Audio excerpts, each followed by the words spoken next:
안녕하세요. 무익주시론 대학의 미준입니다. 12월 16일 목요일 2부 방송을 시작하도록 하겠습니다. 앞서 보내드린 1부 방송 그리고 지금 녹화를 진행하고 있는 2부 방송이 제가 영국에서 보내드리는 첫 번째 방송이잖아요. 그런데 어떻게 보면 조금 목소리에 힘도 없고 피곤해 보이는 모습으로 제가 방송을 하고 있는 것 같아서 굉장히 좀 송구스러운 마음인데요. 지금 제가 시간을 보여드리면 밤 11시 46분입니다. 평소에는 제가 한 9시, 10시면 자는 사람인데 밤 늦게까지 이렇게 녹화를 진행할 수밖에 없는 상황이거든요. 왜냐하면 미국 증시가 마감되는 시간이 영국 시간으로 밤 9시 정도가 됩니다. 그래서 그때부터 이제 기사를 좀 마무리 짓고 어떤 방송을 보내드릴지 좀 나름대로 정리를 한 다음에 밤 10시 정도가 돼야 방송을 시작할 수가 있거든요.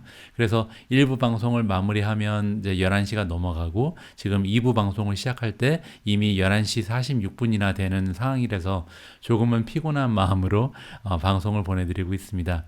뭐 이렇게 첫날이니까 조금 힘들지만요. 하루 이틀 지나다 보면 결국 밤 늦게까지 일하다가 이제 아침에 조금 이제 늦잠을 자면 되니까요.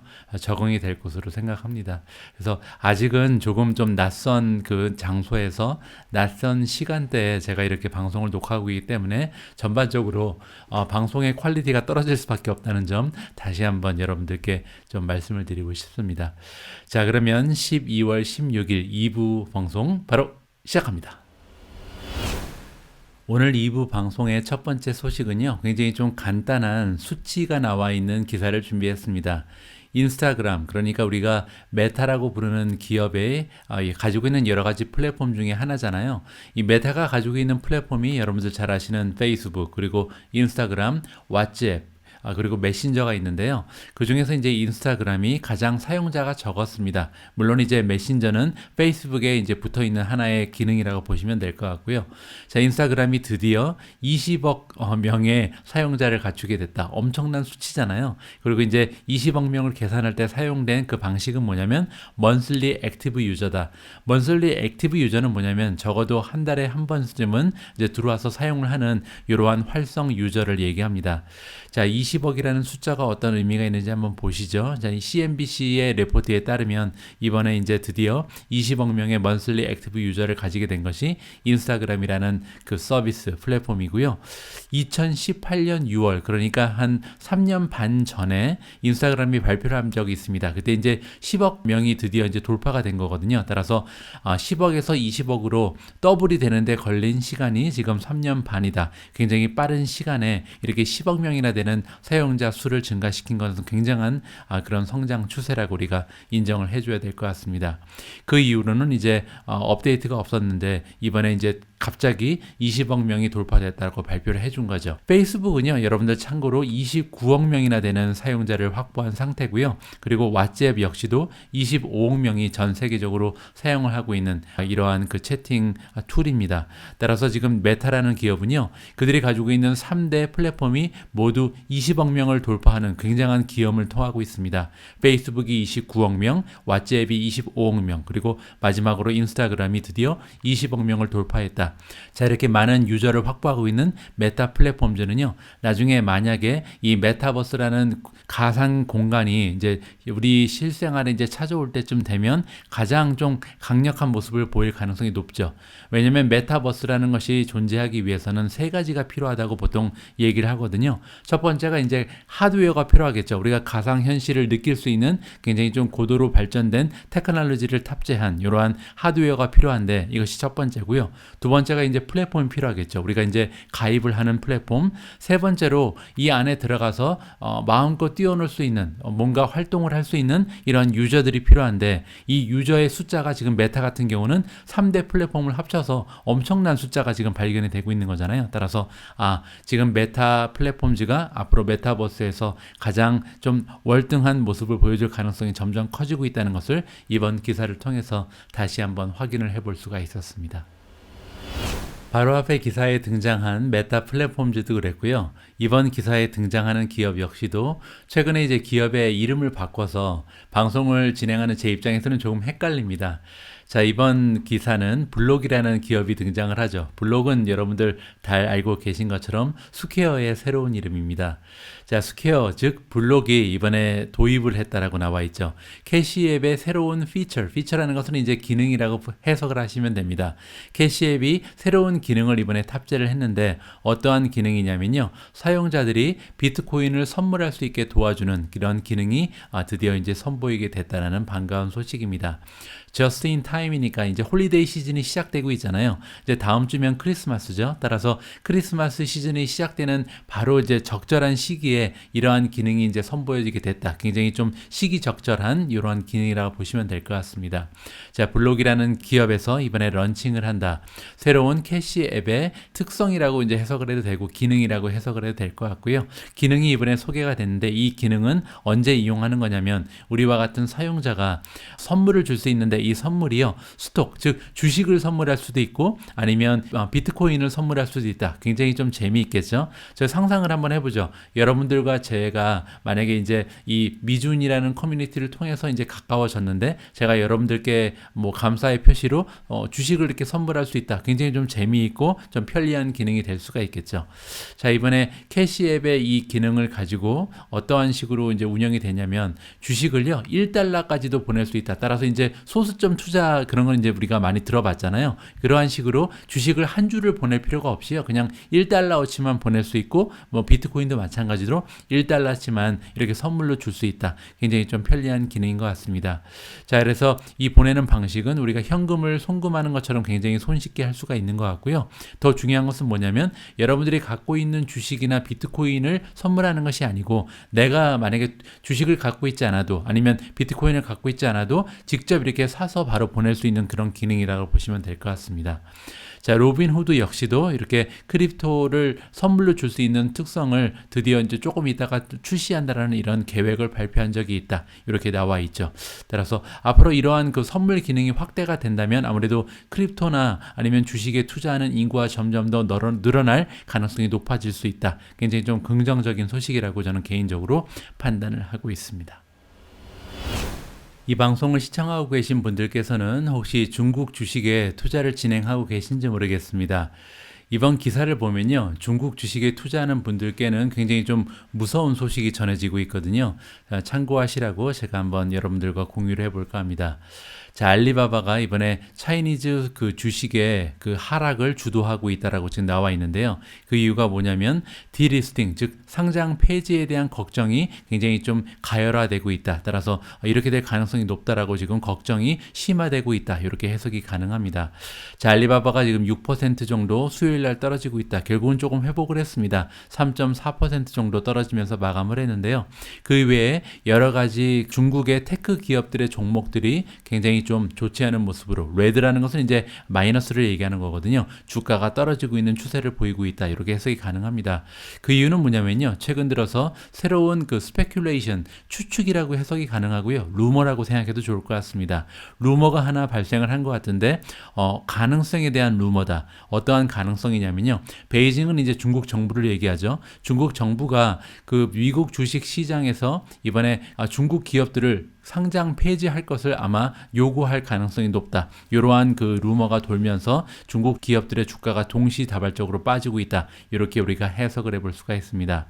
자, CNBC에서 발표한 리포트에 따르면요, SM 매니저 데이비드 러빙어라는 사람이 있는데 이분은 TCW 그룹에서 일하고 있는 전문가입니다. 자, 이분에 따르면요, 지금 두 나라들 미국과 중국 사이의 텐션, 긴장이 너무나 좀 강화되고 있다. 굉장히 좀 심화되고 있다. 우리가 이렇게 생각해 볼 수가 있는데 어느 정도로 심화가 됐냐면요, 이제 일정의 포인트까지 이르렀다. 그러니까 너무 이제 극에 달았다. 이렇게 보시면 될 것 같습니다. 그래서 그 전문가가 생각하기로는 most니까 대부분의 중국 기업들이 아마도 갈 것이다. 그 중국 기업들이 지금 최근에 좀 뉴욕 시장이라든지 아니면 나스닥 같은 미국 증시에 상장이 돼 있잖아요. 이러한 종목들 대부분이 2024년까지는 다 나가볼 것이다. 이렇게 지금 굉장히 좀 끔찍한 예언을 하고 있습니다.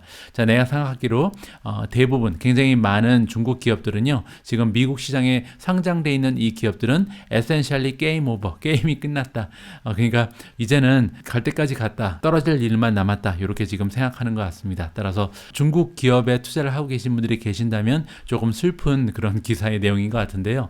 저 역시도 지금 리오라는 기업에 투자를 하고 있는데 어떻게 보면은 이 투자 자금을 뺄까 생각은 없습니다. 하지만 추가적으로 투자 자금을 넣기에도 조금 망설여지는 상황이 아닌가 개인적으로 판단을 합니다. 왜냐면요, 주식 투자라는 것은 어떻게 보면 확률의 게임이잖아요. 수익을 올릴 수 있는 확률이 높은 종목을 찾아서 투자를 하는 것이 우리의 목표인데, 이렇게 중국 종목에 대해서 전반적으로 굉장히 좀 먹구름이 낄 때는 확률이 떨어질 수밖에 없다라고 생각하는 것이 좀 타당하다, 이렇게 생각합니다. 따라서 중국 그 주식의 밸류에이션이 많이 떨어졌다고 해서 줍줍의 기회를 삼는 것보다는 오히려 어떻게 보면 확률이 떨어지는 종목이기 때문에 이렇게 줍줍하는 것보다는 피하는 것이 더 낫지 않을까 개인적으로 생각을 합니다. 여러분들도 여러분들 나름대로 좀 판단을 잘 해보시고요. 상황에 맞춰서 좋은 투자의 방향을 설정하셨으면 좋겠습니다.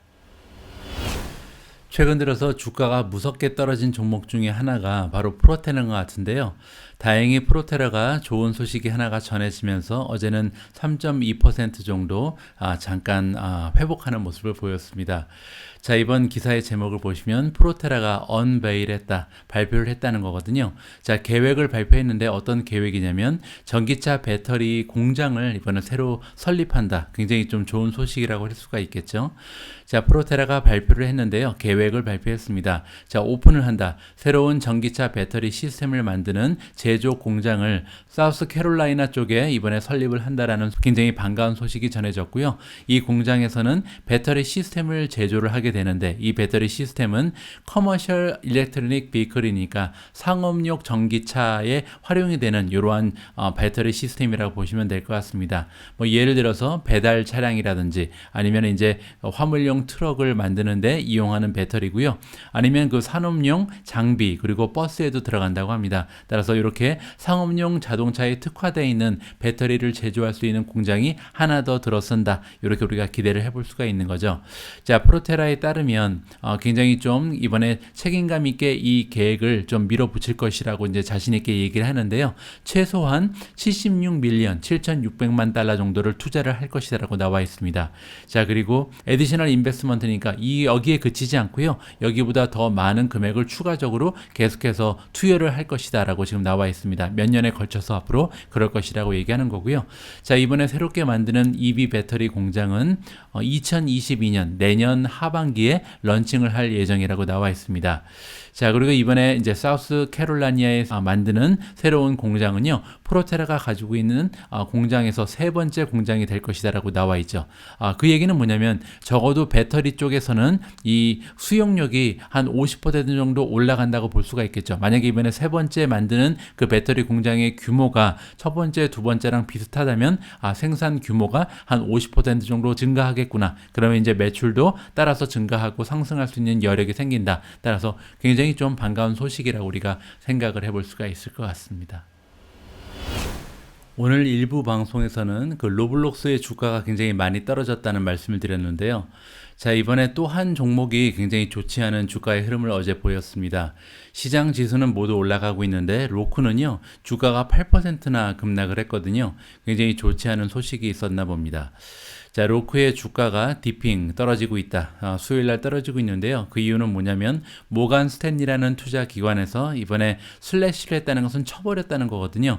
목표 주가를 굉장히 큰 폭으로 하향 조정했다. 이렇게 우리가 생각하면 될 것 같습니다. 원래 이제 목표 주가가 295였는데요. 295에서 무려 190으로 100달러나 지금 줄여버렸습니다. 굉장히 좀 갑자기 이 주식에 대한 평가를 급격하게 좀 저하시켰다. 이렇게 우리가 생각해 볼 수가 있겠죠. 자, 그리고 190이라는 목표 주가는요, 지금 월가에서 나오고 있는 전망 중에서 가장 낮은 수치라고 합니다. 자, 그 이유가 여기 좀 궁금해지죠? 사이팅하고 나와 있죠. 슬로잉 그로스니까 성장률이 지금 떨어지고 있다. 성장이 둔화되고 있고요. 또 하나는 뭐냐면 그로스 마진, 총 수익률에 대해서 지금 걱정이 된다라고 지금 얘기를 하고 있습니다. 자, 이렇게 부정적인 견해를 밝혀준 애널리스트 이름은 벤자민 스윈번이라는 사람이고요.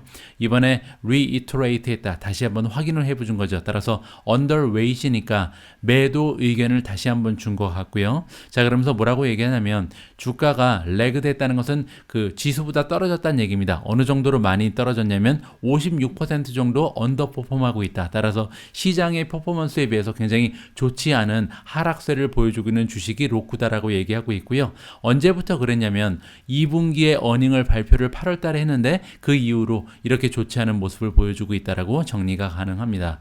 자, 그 이유는 뭐냐면 굉장히 좀 액티브 어카운트 그로스, 그러니까 그 활성 그 어카운트 계정 있잖아요. 계정의 성장이 갑자기 좀 둔화되고 있는 점, 이 점이 첫 번째 문제고요.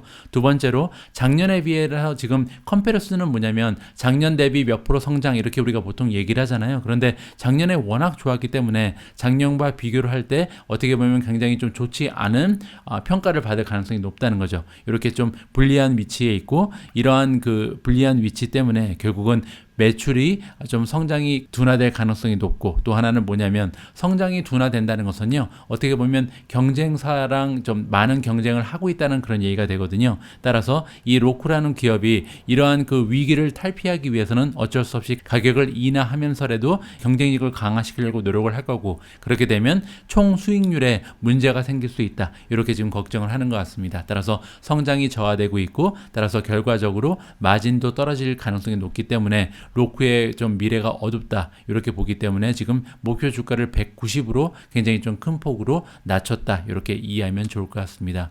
지금 현재 주가가 203이니까요 여기서부터도 10%까지는 아니죠 5% 이상 떨어질 가능성이 높다 이렇게 정리를 하면 되지 않을 것 같습니다. 자, 다음으로 준비된 기사는요, 지난 이틀간 굉장히 좀 긍정적인 주가의 흐름을 보여준 종목 이야기입니다. 바로 우버인데요. 우버의 주가가 왜 이렇게 올라가는가, 이러한 제목이 나와 있죠. 자, 우버 주가가 화요일날 5% 이상 상승을 했고요. 어제 수요일 장에서도 1.53% 추가적인 상승을 만들어냈습니다. 자, 그 이유는 뭐냐면 Chief Executive Officer, 우리가 CEO라고 부르죠. CEO인 다라 코슬로우 샤이라는 사람이 있는데 이분이 지금 뭐라고 얘기했냐면 우버는 Best Week Ever를 지금 겪고 있다. 그러니까 이번 주가 역사상 가장 좋은 주였다. 기준이 뭐냐면요. 그로스 부킹입니다. 즉 그 우버를 통해서 수익을 창출하고 있는 운전자들이 있잖아요. 이들이 받고 있는 그 예약 건수가 지금 굉장히 좀 역사적으로 가장 좋은 그 위크다라고 얘기하는 거죠. 따라서 완전히 비즈니스가 회복되고 있구나라고 우리가 기대를 걸어볼 수가 있는 겁니다.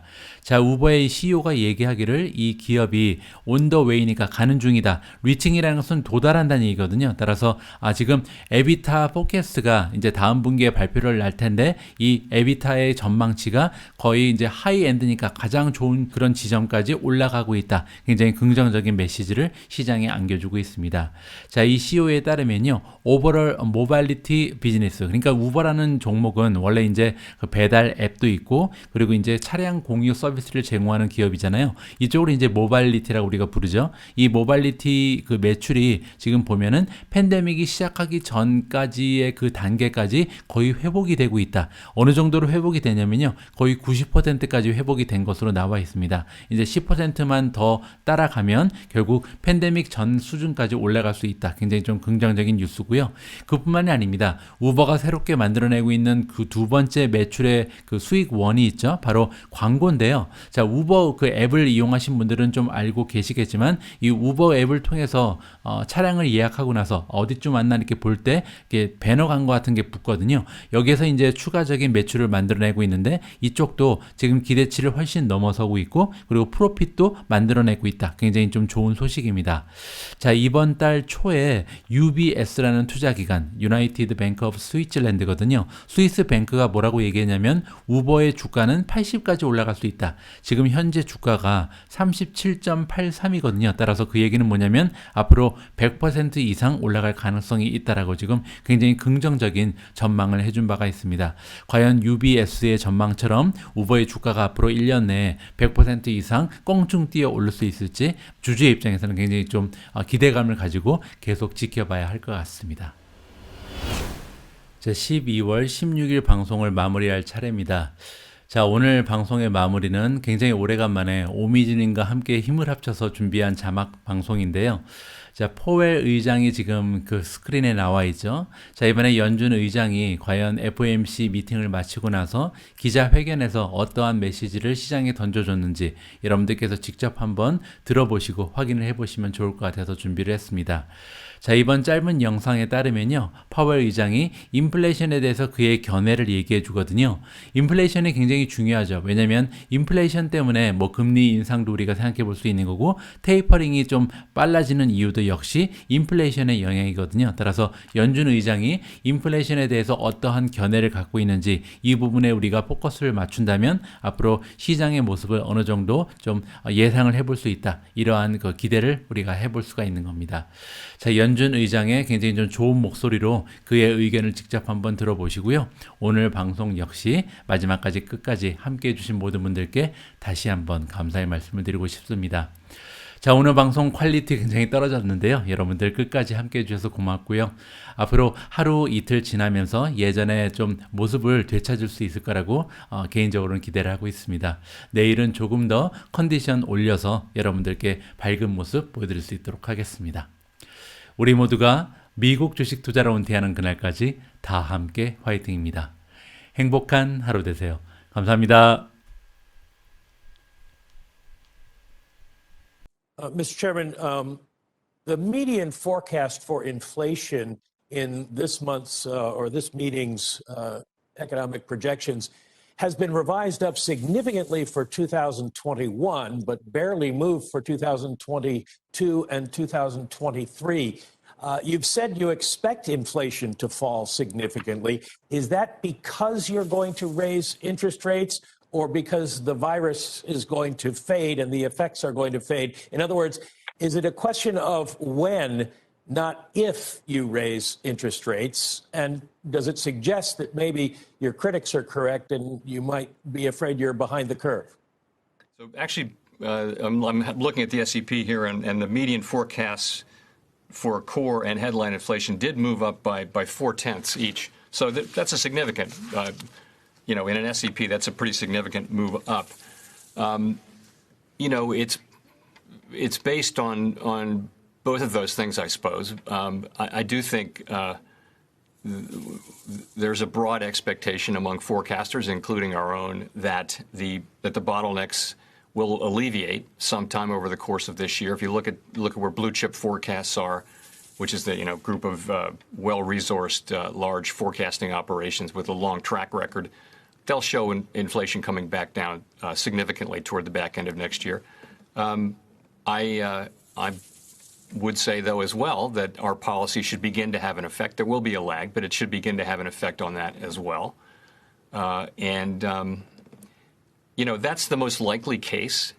I guess what the thing I would want to say, though, is we can't act as though that's a certainty, and we're not going to act as though that's a certainty. There's a real risk now, I believe, that inflation may be more persistent, and that may be putting inflation expectations under pressure, and that the risk of higher inflation becoming entrenched has increased. It's certainly increased. I don't think it's high at this moment, but I think it's increased, and I think that's part of the reason behind our move today, is to put ourselves in a position to be able to deal with that risk, and I think we are in a position to deal with that risk.